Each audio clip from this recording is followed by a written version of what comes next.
오미크론이 확산하면서 코로나 신규 확진자가 7,000명을 넘어섰습니다. 먼저 오미크론 대응 체제로 전환되는 일부 지역에서는 자가검사 키트가 일찌감치 동났습니다.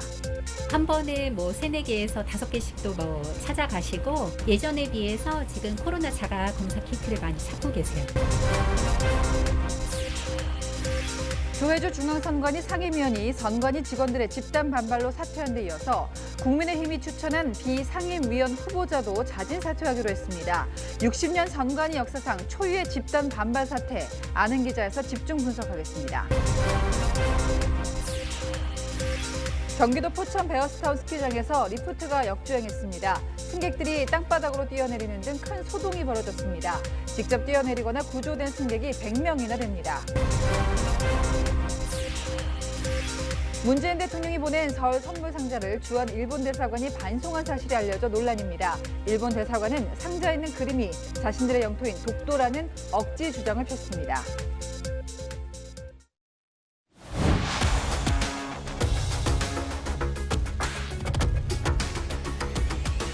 시청자 여러분 안녕하십니까? 뉴스의 조수빈입니다.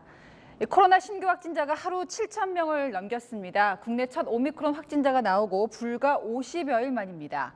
전문가들 사이에서는 한국도 이미 오미크론이 우세종이라는 진단이 나왔습니다. 일부 지역에서는 벌써 자가검사 키트가 품절됐습니다. 먼저 조현진 기자입니다. 경기 평택시의 한 약국. 자가검사 키트가 일찌감치 동이 났습니다. 최근 이 지역에서 오미크론 변이가 급속도로 확산된 데 이어 오는 26일부터 자가검사 키트로 검사를 먼저 하도록 하면서 수요가 대거 몰린 겁니다.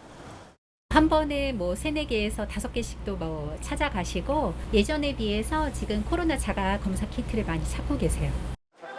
오늘 코로나 신규 확진자는 7,000명을 넘어 오미크론 대응 방역 체계로 전환하는 기준을 넘겼습니다. 지난 17일 3,000명대에서 닷새 만에 2배 가까이 늘었습니다. 어제 방역당국이 밝힌 오미크론 변이 점유율은 47.1%. 전문가들은 이미 오미크론 변이가 우세종으로 자리 잡았다고 보고 있습니다. 특히 설 연휴를 포함한 향후 1-2주 동안 오미크론 변이가 델타 변이를 대체할 것으로 보고 있습니다. 그때 당시에 47%니까 이미 50% 넘었다고 좀 보고 1-2주 내로 이제 80-90%까지도 돼서 오미크론이 이제 본격적으로 우세종으로 이제 유행을 주도하리라고 봅니다. 정부는 오는 26일 광주, 전남과 평택, 안성 4곳에 오미크론에 대응하는 새로운 검사 진료 체계를 적용한 뒤 오미크론 확산세를 지켜보며 전국 적용 시점을 결정할 방침입니다. 채널A 뉴스 조현진입니다. 그래도 먹는 치료제 팍스로비드에 희망을 걸어보는데요. 정부는 당초 65세 이상이었던 처방 기준도 60세 이상으로 낮춰 잡았습니다. 자, 그런데요, 이 팍스로비드와 함께 먹으면 안 되는 약물들이 있죠. 지난해에만 60세 이상에서 280만 건이 넘게 이미 처방이 됐습니다.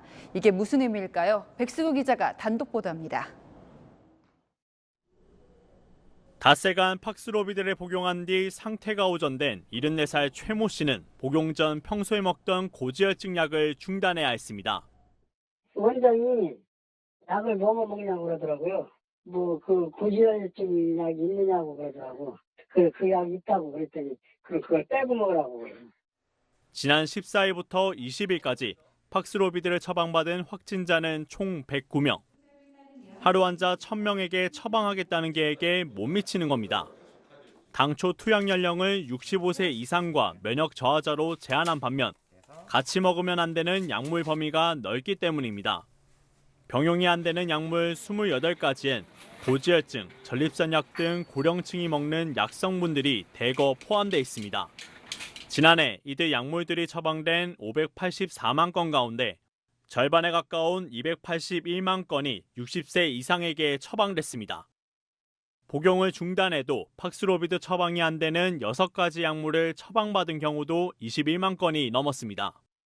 기저질환 특성상 함부로 약을 끊을 수도 없다 보니 팍스로비드 처방에 소극적일 수밖에 없습니다. 정부는 처방 대상을 60세 이상으로 낮췄지만 이 역시 충분치 않다는 지적이 나옵니다. 처방의 적용 범위를 훨씬 더 지금보다는 확대를 하는 것이 한 사람이라도 속히 빠짐없이 약물의 효과를 볼 수 있는 기회가 되겠다. 정부는 도입 물량과 유행 상황에 따라 투약 대상을 단계적으로 늘리겠다고 밝혔습니다. 채널A 뉴스 백수호입니다. 네, 여기서 정치권으로 가겠습니다. 20대는 연 100만 원, 병사 월급은 200만 원. 이재명 더불어민주당 후보가 청년들에게 구체적으로 지원하겠다는 액수입니다. 윤석열 국민의힘 후보를 가리켜서는 청년 갈라치기라고 질타했는데요. 그만큼 청년 표심 잡는 데 공을 들이고 있다는 겁니다. 전혜정 기자입니다.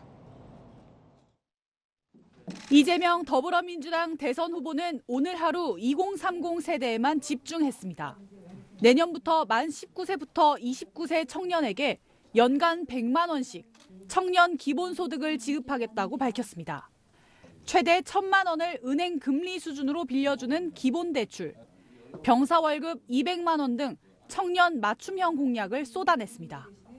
장기 공공임대형 기본주택, 청년에게 연간 100만 원의 청년 기본소득을 기본대출과 기본저축에 청년 기본금융을 도입해서 이재명 후보는 1인 가구 청년들을 만나고 젊은이들이 즐겨 찾는 서울 송파구 석촌호수에서 즉석 연설에 나서며 젊은 층과 소통을 늘렸습니다. 제가 요새 지금 좀 이상한 사람 비슷하게 인식되고 있는 바인데 저 그렇게 무서운 사람, 나쁜 사람 아닙니다. 최근 2030 지지율 상승세를 보이고 있는 윤석열 국민의힘 대선 후보를 향해선 거친 공격을 쏟아냈습니다. 사람들의 마음조차도 빅데이터로 읽을 수 있는 시대입니다. 그런데 주사위를 던지고 누군가에게 가해를 하는 이 주술로 우리의 운명을 결정하게 하시겠습니까? 이 후보는 자신은 윤 후보의 좋은 정책도 가져다 쓰는 통합의 정치를 하겠다며 거듭 지지를 호소했습니다. 채널A 뉴스 전혜정입니다. 네, 이재명 후보가 세대에서 캐스팅 보트를 쥔 청년에 집중했다면 윤석열 국민의힘 후보는 캐스팅 보트 지역인 충청을 공략했습니다. 1박 2일에 걸쳐 30개 가까운 공약을 이 충청에서 쏟아냈습니다. 정한희 기자입니다. 50여일 만에 세종시를 다시 찾은 윤석열 국민의힘 후보는 세종을 대한민국의 심장으로 만들겠다며 지역 민심을 공략했습니다. 국회 세종의사당이 차질 없이 개원되도록 하고 청와대 제2 집무실을 설치해 명실상부한 행정수도를 완성하겠습니다. 윤 후보가 오늘 발표한 세종 충북 지역 공약만 14개에 달합니다. 충청 대망론의 불씨를 살리며 중원을 공략했습니다. 충청 광역철도의 청주 도심 통과 등 이틀간 약 30개에 가까운 공약을 내놨습니다. 정권 심판론도 부각했습니다. 충청의 아들을 자처하며 정권을 교체할 기회를 달라고 호소했습니다. 지난 5년의 국정은 어땠습니까, 여러분? 민주당 정권은 국민을 내 편으로 갈라서 내 편에게는 이권을 주고 법을 어겨도 봐주고 추경 증액 회동을 사실상 거부한 자신을 향해 이 후보가 이중 플레이에서 벗어나라고 비판한 것을 두고도 즉각 응수했습니다. 그래서 저를 굉장히 만나고 싶어하는 모양인데 어떤 구체적인 제안을 좀 하든가 막연하게 그냥 만나자 이런 얘기인데 저는 할 얘기는 다 해놨습니다. 윤 후보는 부인 김건희 씨 공개 활동 여부에 대해선 아직 계획은 듣지 못했다고 말을 아꼈습니다. 채널A 뉴스 정한입니다.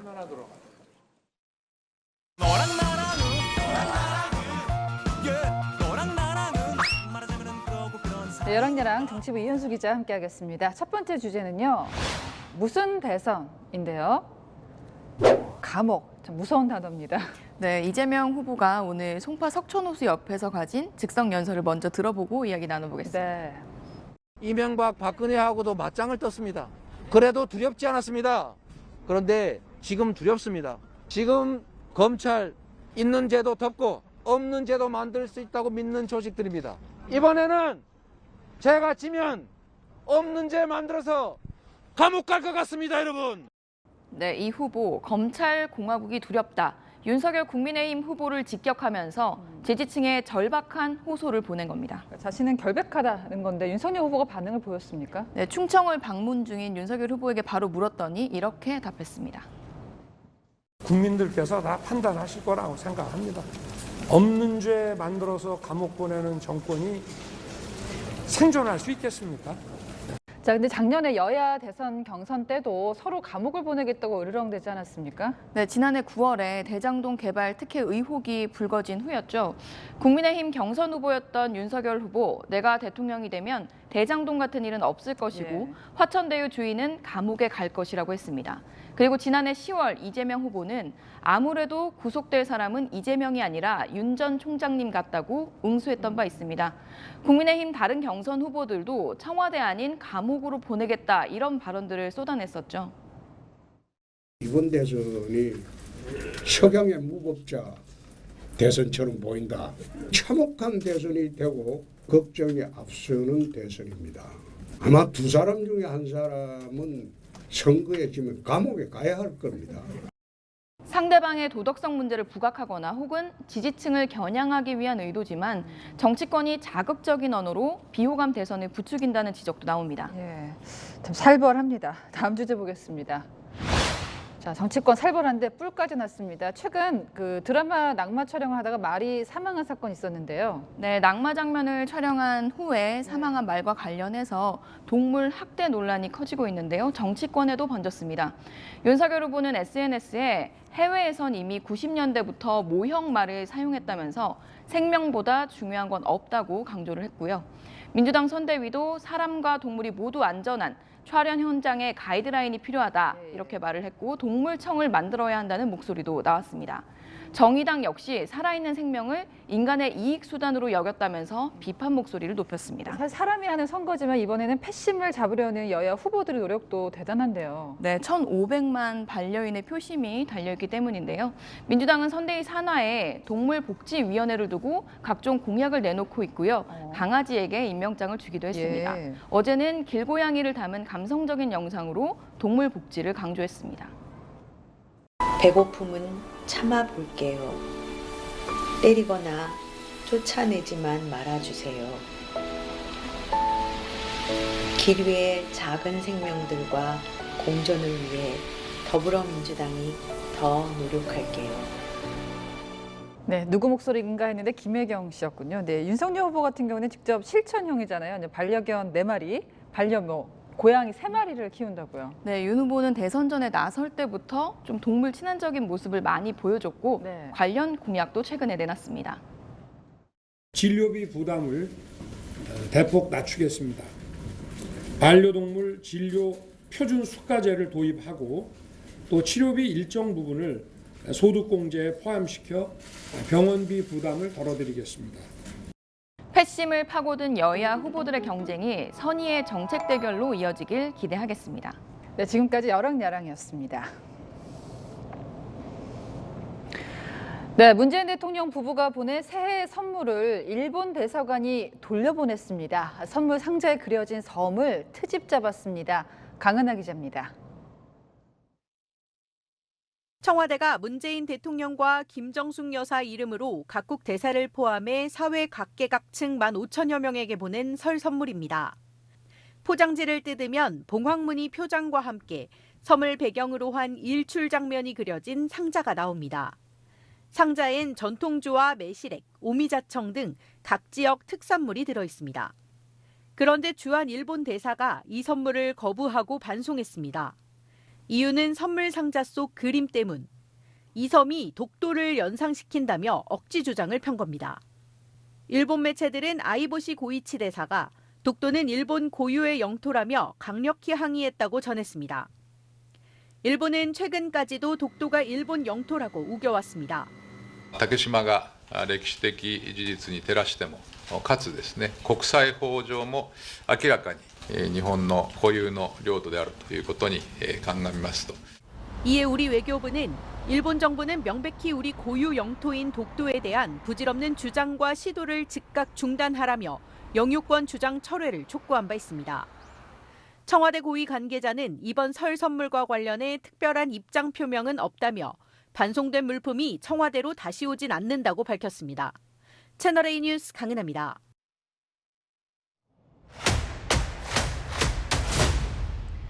네, 아는 기자 정치부 송찬욱 기자가 나왔습니다. 자, 송 기자, 선거의 계절인데 선관위가 논란이 되고 있습니다. 네. 문재인 대통령이 해외 순방 중인데 어제 조혜주 중앙선관위원회 상임위원이 결국 사퇴를 했습니다. 그러니까 선관위 직원 모두가 이제 집단 행동에 나섰기 때문인데 사흘 동안 그 내부가 아주 긴박하게 돌아갔다고요. 네, 맞습니다. 선거관리위원회의 이 중립성과 신뢰가 무너질 수 있다는 이 위기감이 굉장히 컸기 때문인데요.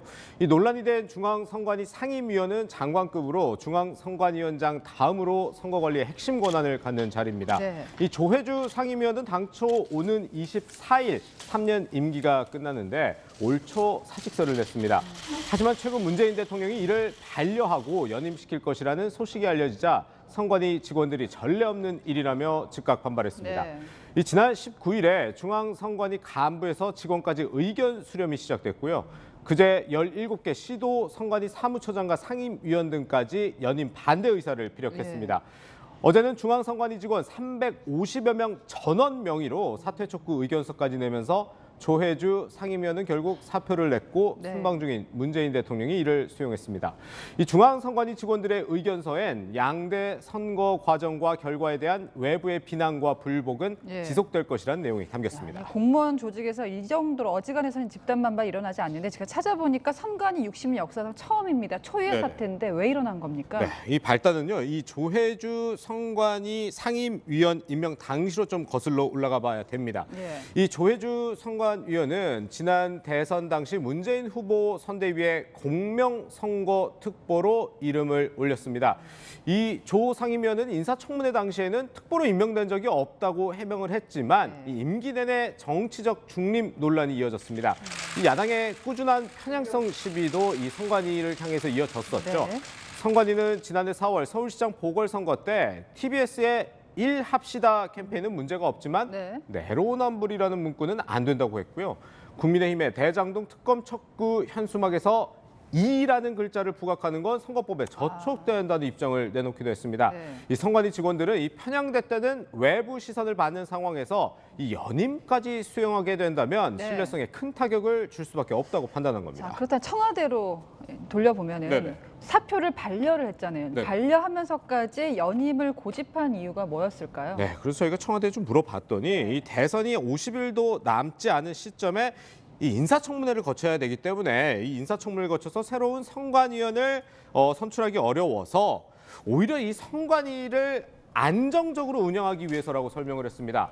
하지만 야당은 불순한 의도라고 비판했습니다. 대통령이 조혜주의 사표를 반려했다는 그 의미는 민주주의를 반려한 겁니다. 대선과 지방선거를 앞두고 선관위에 자기 사람을 심어놓겠다는 불순한 정치적 의도를 감추지 않았던 겁니다.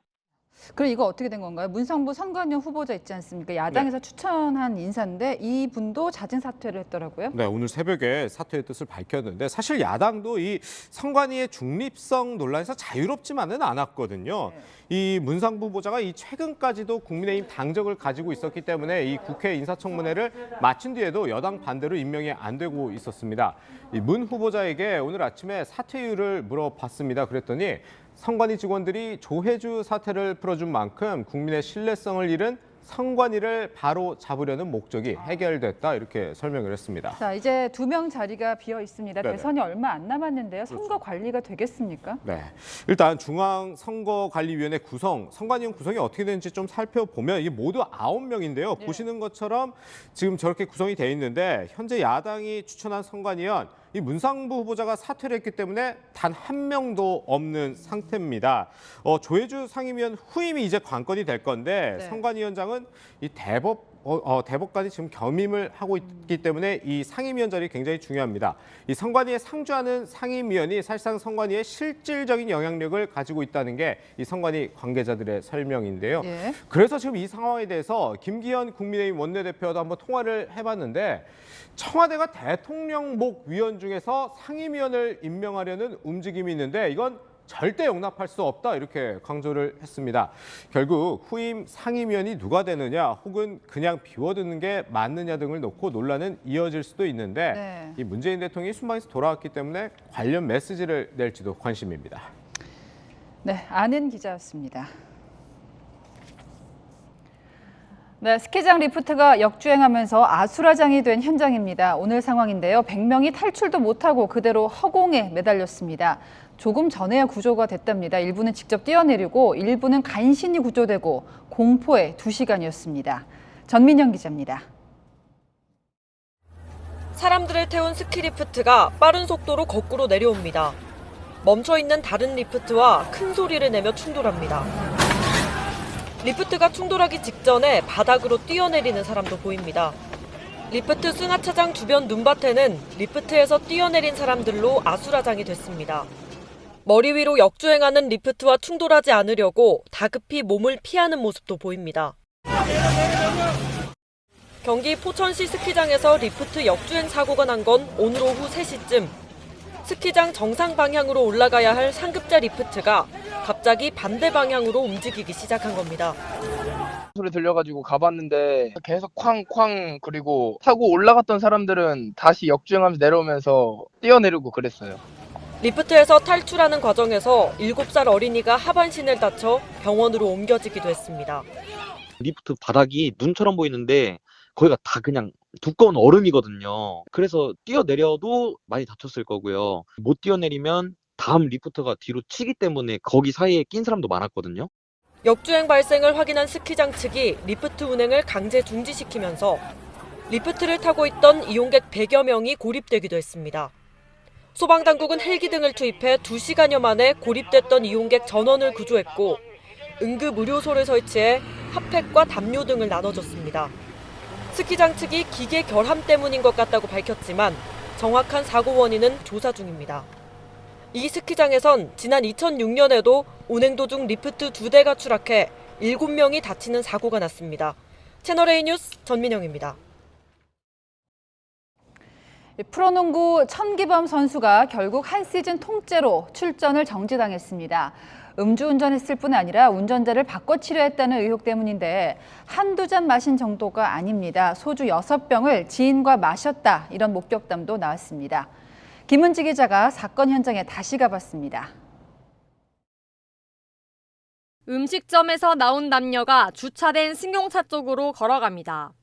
잠시 뒤 출발하는 승용차. 그런데 멀리 가지 못했습니다. 보행자 계단으로 떨어져 차체 바닥이 계단에 걸려버린 겁니다. 사고 승용차는 이 계단에 걸려 꼼짝도 못하는 상태로 발견됐는데요. 술 취한 운전자가 계단을 차도로 착각한 걸로 보입니다.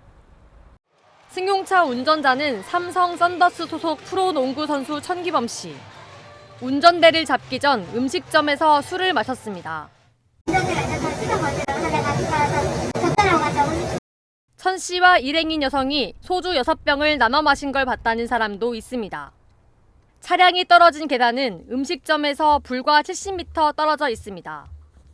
경찰이 출동했을 때 천 씨는 뒷자리에, 일행인 여성은 조수석에 앉아 있었습니다. 경찰에겐 대리기사가 사고를 내고 사라졌다고 말했습니다. 확인해 보니까 대리기사가 안 왔고 CCTV 보고 이렇게 보고 오니까 남자 승차자가 운전 한글로 박혀진 거죠. 음주 측정 결과 천 씨의 혈중 알코올 농도는 면허 정지 수준. 경찰은 음주운전과 공무집행 방해 혐의로 천 씨를 입건해 조사 중입니다. 한국 프로농구연맹 KBL은 오늘 천 씨에게 한 시즌 전체에 해당하는 54경기 출전 정지 조치와 함께 제재금 1,000만 원과 120시간 사회봉사 징계를 결정했습니다. 채널A 뉴스 김은지입니다. 네, 서울 성수동에 있는 고층 주상복합 건물입니다. 진동을 느꼈다는 입주자 신고가 빗발치면서 최근 광주에서 붕괴된 아파트처럼 되는 거 아니냐 불안감이 번졌죠. 왜 흔들렸는지 유력한 가능성 하나가 제기됐습니다. 홍지은 기자입니다. 33층 주상복합 건물에서 흔들림 신고가 들어온 건 그제. PC 모니터가 상하로 흔들리고 몸으로도 진동이 느껴진다는 내용이었습니다. 소방서가 점검에 나섰지만 지진 같은 외부 요인은 발견하지 못했습니다. 국토부가 건축 전문가들과 진단에 나섰고 흔들림이 공진 현상 때문일 가능성을 의심하고 있습니다. 이 건물은 6층부터 19층까지 대형 연예기획사가 입주해 있고 이 중 4개 층에 안무 연습실이 있는데 흔들림은 주로 기획사보다 높은 층에서 감지됐습니다. 연습실에서 집단 안무를 할 때 생긴 진동이 건물 고유의 진동 특성과 반응에 흔들림으로 이어졌을 가능성이 제기됩니다. 실제로 어제 조사단이 연습실에 음악을 틀고 집단 안무를 시켰더니 흔들림 신고가 들어왔던 층에서 유사한 진동이 발생했습니다. 뛰거나 춤을 추게 되면은 그 플로어가 떨리는데 건물의 진동수와 비슷하면 그 건물의 움직임을 계속 증폭시키는 그런 역할을. 지난 2011년 서울 테크노마트 흔들림 현상도 내부 에어로빅 댄스장의 진동으로 인한 공진 현상 때문이란 조사 결과가 나왔습니다. 채널A 뉴스 홍지은입니다. 서울시에 들어서는 최첨단 버스 정류장입니다. 얼핏 멋지고 편리해 보이지만 왜 그럴까요? 새들이 여기서 떼죽음을 당합니다. 최첨단이라는 게 꼭 인간만을 위한 것이어야 할까? 장하연 기자가 현장에 가봤습니다. 서울시 미래형 버스 정류장으로 불리는 스마트 쉘터입니다. 버스 도착 정보는 물론 다양한 안내가 전광판에 뜹니다. 통유리로 만들어 도시 미관에도 신경을 썼습니다. 그런데 유리 곳곳이 얼룩져 있고 새 날개의 깃털 모양이 선명하게 찍혀 있습니다. 서울시 스마트 쉘터 버스 정류장입니다. 옆면이 투명 유리로 돼 있어 조류의 충돌이 잦았는데요. 민원이 들어오자 지난주 점선을 붙여 유리가 있다는 것을 알리고 있습니다. 조류는 안구 특성상 투명 구조물을 인식하지 못합니다. 새들은 유리 뒤쪽에 나무가 있으면 아무것도 없는 거로 생각하거든. 그 뒤쪽에 저 뒤에 보이는 나무가 있네. 난 그러고 나 앉아야겠다 하고 날아가는 그 공기로 생각하는 거거든. 독립문 스마트 쉘터의 경우 45건의 조류 충돌 흔적이 확인됐고 지난달엔 집비둘기 사체까지 발견됐습니다. 깃털 모양이라든지 아니면은 눈이나 부리 위치까지 확인될 정도로 정말 강하게 충돌 흔적이 남기도 하거든요. 아무 이유 없이 죽는 새들의 죽음, 생명의 죽음이거든요. 전문가들은 불투명한 유리를 사용하거나 무늬를 넣을 것을 조언합니다. 새로이 만들 때는 예방적 차원에서 좀 고민을 해서 그런 재질의 유리를 사용하는 게 맞고요. 도트나 어떤 필름 같은 거를 5×10의 간격으로 문양들을 넣어서 붙여주면 된다. 경기도에서는 소음 차단을 위한 투명 방음벽에 조류 충돌 사고가 잇따르자 방지 스티커를 붙여 효과를 보고 있습니다. 채널A 뉴스 장하연입니다.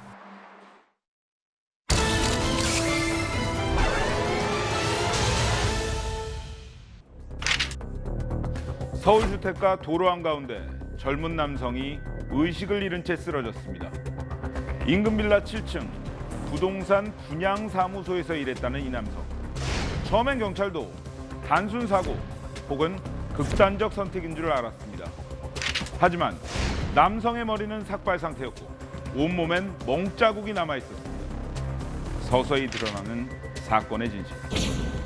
합숙소를 탈출하려다 7층에서 추락한 것이었습니다.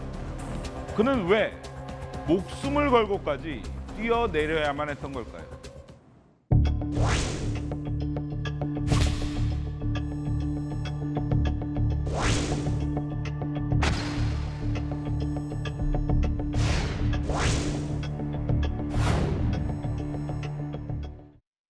네, 중태였다가 얼마 전에 의식을 회복했다고요. 그러니까 탈출은 왜 감행하려고 한 겁니까? 계속된 가혹행위 때문이었습니다. 20대 초반에 이 남성이 추락한 건 지난 9일 오전 10시 서울 강서구 빌라 7층에서였습니다. 이곳엔 부동산 분양사무소가 있었고 이 남성은 분양사무소 팀장을 비롯한 직원 7명과 함께 합숙 생활을 하고 있었습니다. 그런데 직원들의 감금과 폭행이 계속되자 탈출을 감행했고 이 과정에서 변을 당했던 겁니다. 자, 그렇다면 얼마나 언제부터 맞은 건가요? 네, 추락 당시 목격자의 얘기부터 들어봐야겠습니다.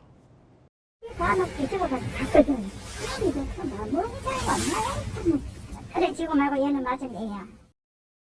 남성이 처음 분양사무소에 들어간 건 지난해 9월입니다. 가출한 사람들에게 숙식을 제공한다는 SNS 구인 광고를 보고 이곳을 찾았다는데 전단지 배포와 사무소 잡일을 했던 것으로 알려졌습니다.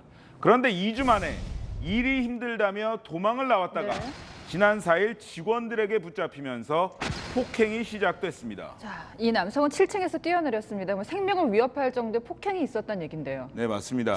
반려견용 이발기구로 머리를 삭발하고 영하 6도의 날씨에 반팔 차림인 남성을 베란다에 세워둔 채 찬물을 뿌린 것으로 알려졌습니다. 사흘 뒤 다시 도망쳤다 실패한 뒤엔 가혹행위 정도가 더욱 심해졌다는데 온몸을 테이프로 묶어 감금을 하고 둔기로 무차별 폭행한 사실이 확인됐습니다. 인근 주민의 얘기를 들어봤습니다. 시끄럽고 많이 항상 드러냈거든요. 밤마다 새벽마다 시끄럽고 이거 알아도 그런 일이 나는지 모르는데 자고 때려 부수고 이런 게 엄청나게 심했나 봐요. 네, 이들은 경찰에서 남성이 말도 없이 도망을 가서 화가 났다면서 재발 방지를 위해 때린 것이라고 진술했다는데 분양사무소 팀장 등 직원 4명은 구속돼서 검찰로 넘겨졌고 팀장 아내를 비롯한 나머지 직원 3명도 추가로 입건됐습니다. 자, 피해 남성은 성인이거든요. 경찰에 신고하면 되는데 안 했단 말이에요.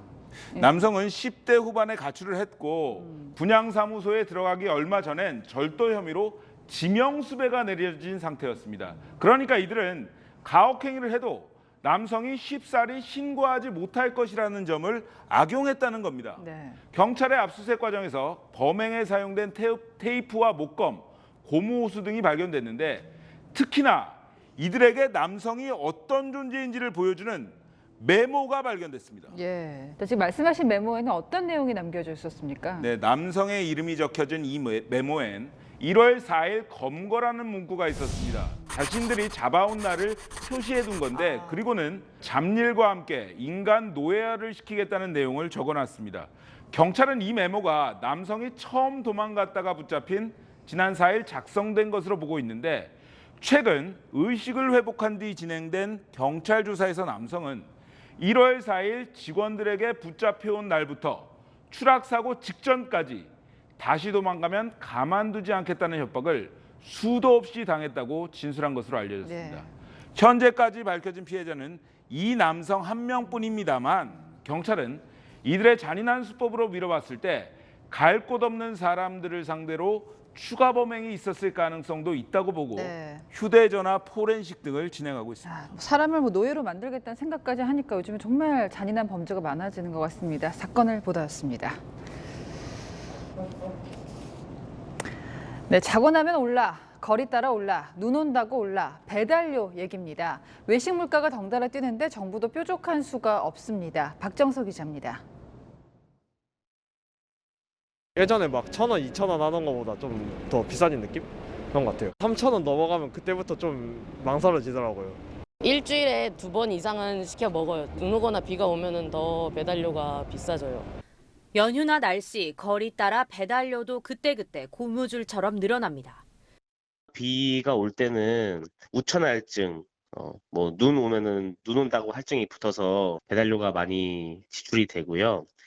치킨 한 마리 배달료가 3,500원으로 정해지면 음식점주는 소비자 부담을 1,000원으로 할지 2,000원으로 할지 정해야 합니다. 하지만 소비자들은 배달료에 대한 반감이 커 차라리 음식값을 올리기도 합니다. 음식값이 10,000원이고 배달료가 3,000원인 건 배달료가 아깝다고 생각을 하지만 음식값이 13,000원이고 배달료가 0원이 되면은 이건 고객들이 배달료가 싸다고 조금 이득을 본다고 느끼는. 치솟는 물가에 최근엔 음식값을 추가로 올리기도 어려워 식당 주인이 직접 배달에 나서기도 합니다. 모든 부자재 가격이 올랐어요. 상추, 깻잎 이런 부자재가 안 오른 게 없어 다 오르다 보니까 사실은 거의 저희 사장들이 다 배달을 뛰어요. 저희 집사람도 하고 아들도 또 퇴근하면 와서 배달하고. 정부는 뒤늦게 뛰는 물가를 잡겠다며 한 달에 한 번씩 배달료를 공개해 인하를 유도하겠다고 밝혔습니다. 하지만 수요에 비해 배달 기사가 부족해 배달업체가 갑인 상황에서 실효성 없는 대책이란 지적도 나옵니다. 채널A 뉴스 박정서입니다. 한국에만 있다는 독특한 주거제도, 전세가 사라지는 이유가 하나 더 생겼습니다.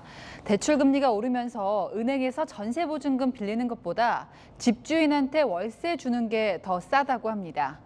안건우 기자입니다. 전셋집 계약 만료를 앞둔 김모 씨. 다음 집은 월세로 알아보고 있습니다. 부동산 알아보니까 월세가 훨씬 더 많아지는 것 같아요. 보증금이 낮아지게 되니까 가용할 수 있는 금액이 좀 생겨서요. 투자를 한다던가. 진짜 이유는 이겁니다. 월세 비용이 더 전세대출 이자보다 더 저렴하다고 계산이 됐거든요. 서울 서대문구의 한 아파트 단지 시세를 들여다봤습니다. 제가 찾아보니까 여기 8억 원 전셋집이 나와 있더라고요. 세수 중에 5억 원이 있다고 가정을 해보자고요. 연 4.57%의 이율로 3억 원을 빌리면 한 달에 내야 할 대출이자가 114만 원대입니다. 그런데 여기에 보증금 5억 원에 월 100만 원짜리, 그러니까 대출이자보다 싼 월세집이 나와 있어요. 그렇게 치면 적어도 여기에선 전세보다 월세가 나은 겁니다. 국내 4대 시중은행의 전세자금 대출금리는 연 5%대 진입을 눈앞에 두고 있습니다. 금융당국이 대출 한도를 더 조이면서 목돈을 빌리기 어렵다 보니 세입자들이 월세로 떠밀리기도 합니다. 이자율이라는 것이 2024년까지 아마 전세자금 대출의 이자 역시 상승할 가능성이 굉장히 높고요. 월세화로 가는 그 트렌드는 지속될 것 같아요. 지난해 하반기 서울의 신규 임대차 계약의 절반이 월세 계약이었을 정도. 계약갱신 청구권을 사용한 전세 물량이 대거 나오는 8월 이후엔 기존 계약이 월세로 바뀌면서 전세의 월세화에 더 속도가 붙을 전망입니다. 채널A 뉴스 안건우입니다.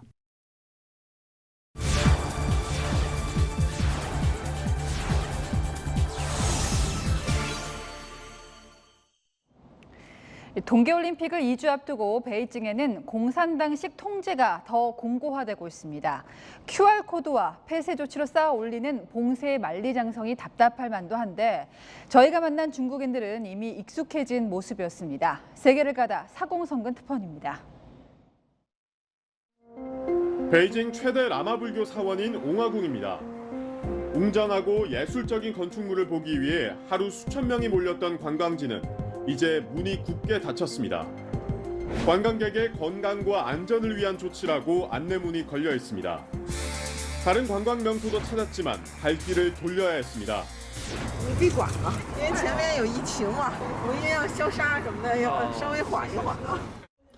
중국의 상징 만리장성도 이번 주 수요일부터 문을 걸어 잠갔습니다.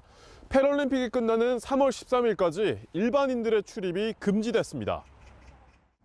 2个月吧得。为什么呢？冬奥会、残奥会都占用这个地方。是吗？对，国家占用。 올림픽을 앞두고 인파가 몰리는 곳에는 줄줄이 폐쇄 조치가 이어졌습니다. 오늘부터 다른 도시에서 베이징으로 들어오는 사람들은 72시간 안에 핵산 검사를 받아야 합니다. 공공장소에는 건강 QR코드를 찍어야 입장이 가능합니다. 그러나 검사 결과를 받지 못한 사람의 QR코드는 작동하지 않고 사실상 자가격리를 해야 합니다. 방역당국은 베이징 첫 오미크론 확진자의 감염 경로로 캐나다에서 온 우편물을 지목했습니다. 일부 도시에서는 해외 우편물을 받은 사람에게 일주일 동안 핵산 검사를 3번 받도록 지시했습니다. 개막 13일을 앞둔 올림픽 주경기장은 철통 경계 태세입니다. 참가 선수나 코치진, 자원봉사자들이 오가는 경기장과 선수촌 등에는 천막을 더 씌운 것처럼 철저히 외부와 격리해 이른바 폐쇄 루프를 가동하고 있습니다. 도심에는 올림픽 전용 차로도 등장했습니다. 베이징 시민은 이곳에서 교통사고가 나더라도 올림픽 전용 차량 탑승자들과 접촉하지 말라는 지침까지 내놨습니다. 市民尽量的不要接近这些事故的现场，要保持距离，也不要去围观。 축제 분위기는 달아오르지 않고 연일 통제만 엄격해지지만 취재진을 만난 시민들은 당연하다는 반응입니다. 就是说对我们那个国民那个人身安全有到保障。这是很严格的，很安全。中国是世界上最安全的地方。 당국은 방역 로봇과 드론까지 투입하며 코로나 제로 올림픽에 집착하지만 개막에 앞서 시작되는 중국 최대 명절 춘제가 고비가 될 것으로 보입니다. 베이징에서 채널A 뉴스 사공성근입니다. 동장군이 잠시 물러났습니다. 내륙에 내려졌던 한파특보도 모두 해제됐는데요. 휴일인 내일도 아침과 낮 기온 모두 평년 기온을 크게 웃돌겠습니다. 오늘 밤사이 내륙에는 빗방울이 떨어지거나 눈이 날리겠습니다. 전남 남해안은 내일 아침까지, 제주는 낮까지 비가 오겠습니다. 밤부터 동해안은 비나 눈이 내리겠는데요. 특히 영동은 모레까지 최고 7cm의 많은 눈이 오겠습니다. 불청객 미세먼지는 내일도 계속됩니다. 수도권과 충청, 전북과 대구의 미세먼지 농도는 동일 나쁨 수준을 보이겠습니다. 내일 아침 서울은 영하 2도, 대전은 0도, 대구는 1도로 오늘보다 3도에서 4도 정도 높겠고요. 한낮에는 서울이 7도, 광주는 11도까지 오르겠습니다. 다음 주도 한파는 쉬어가겠습니다. 날씨였습니다. 네, 저는 내일 뵙겠습니다. 시청해주신 여러분 고맙습니다.